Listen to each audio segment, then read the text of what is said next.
When I found her passed out on the floor of her sister's garage party, I thought, is this really the woman I promised forever to? And the truth I uncovered behind her smiling face would change everything.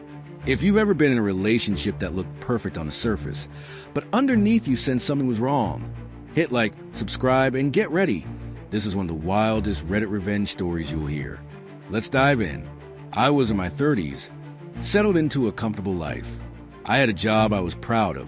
As a network engineer 3, I was in charge of a network spanning 65,000 nodes at a local hospital. Every morning, I walked into the office with confidence, sat down at my dual monitors, checked logs, optimized the routing tables. I had routine, structure, respect. I felt in control. Then I met Kimberly. Name changed. She worked at the local community college, a housekeeper. On paper, modest job, modest living. But we connected. She was warm, friendly, seemed genuine. We dated for nearly a year and then got engaged. I believed I had found my person. We married shortly thereafter. I remember the ceremony, her smile, the relative smallness of the gathering, the promise of for better or worse. At the time, I didn't see the warning signs. I didn't really feel that maybe I had mismatched myself, but I should have. One afternoon at her house, I saw something that gave me the first twinge of discomfort. On the refrigerator hung a calendar. Every Friday, every Saturday, every Sunday for the next month or two, there was a name and description. Bob's B-Day party, tavern fish fry, garage hangout, etc.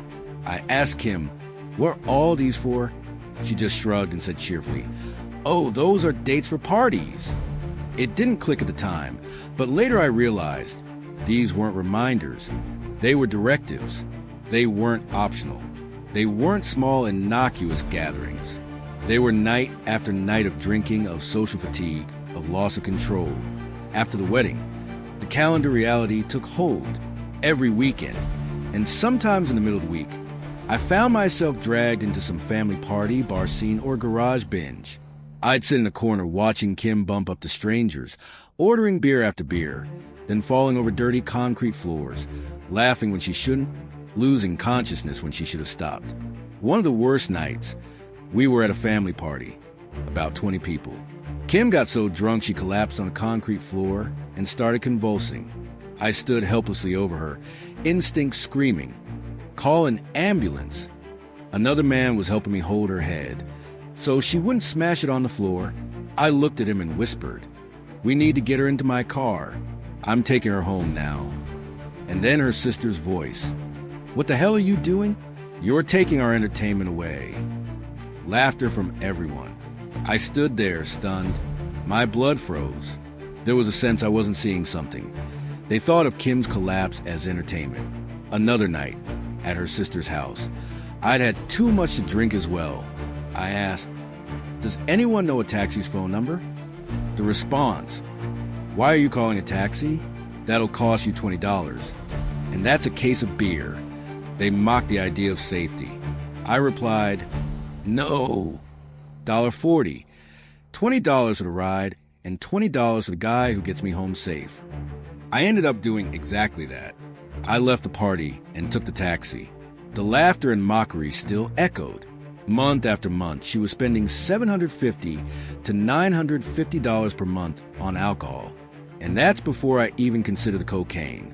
I found out later she was buying it with her own money. Not once did I ever confront her head-on. I was too stunned, too hopeful, too in denial. Then came the night I left the party early and went home. I sat on the couch, lights low. I felt a strange emptiness. I looked at the bills, looked at the recurring pattern. What am I really married to? The woman I thought I married, or this unchecked, spiraling beast of weekend after weekend? My body felt hollow. I remember hands resting on my temples, wondering how I'd missed it. The realization I had married someone who didn't share my values, someone who didn't respect me, my peace, my life structure. When the phone rang, Kim asking, why did you leave early? I took a breath. Kim, I think it's time I reevaluate this marriage. I filed for divorce. It was the hardest decision I'd ever made. but also the most freeing. Let's talk about Kim. On the surface, she looked sweet, a housekeeper, someone stable. But under that veneer was entitlement, manipulation, self-indulgence. She would brag. I only work cleaning the dean's office now. I don't do the dorm toilets anymore. She told me stories of sleeping in the mop closet, sitting at the dean's desk listening to the radio. She enjoyed the privilege, the ease, the trust, and she wasted it. She saw me as a steady paycheck, the network engineer husband who drove the good life, and she used it. The day she looked at me holding the divorce papers, she said, I only married you for your money. That energy of exploitation, that cold admission, it explained more than words ever could. Revenge is tricky. It isn't a wild stampede of rage. It's a slow burn of justice served. I knew I could do nothing dramatic, like steal her car or break in, but I could create a shift. Timing. Divorce finalized just before Christmas. She was a creature of habit. Non-stop drinking, non-stop partying, non-stop hits of cocaine at every seasonal bash. So I let her go. I let her keep going. I watched from the sidelines. I bided my time. Then after New Year's, I created a simple, anonymous Yahoo email account using a plausible name. Susie plus the football team of the college she worked at. I sent an email to the dean of the college, describing Kim in vivid detail.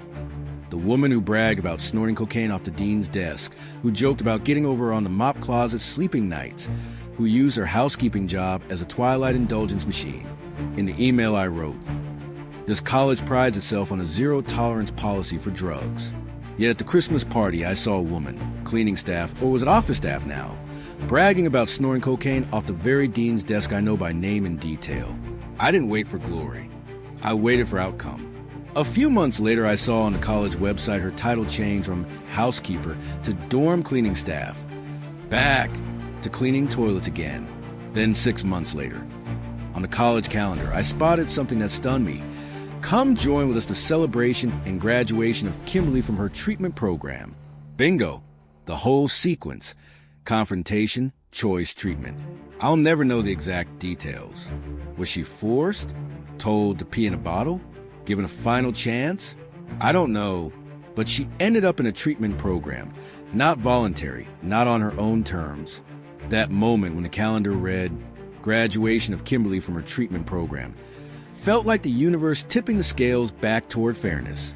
I sat there on my couch, heart pounding. The revenge wasn't malicious. It was proportional. She had built her entire married life off my stability, off my wages, off my hope that I could fix her. When I dismantled that quietly, watched her world shift, knowing I had done nothing illegal, nothing even dramatic, it felt satisfying. She never apologized. She never called me to ask, how did this happen? She simply faced the consequences of the behavior she never checked. That sentence of the email, sent anonymously, came back full circle. When she looked me in the eyes with, I only married you for your money, the mask dropped. When she transferred from office cleaning status to toilet cleaning again, the scale tipped.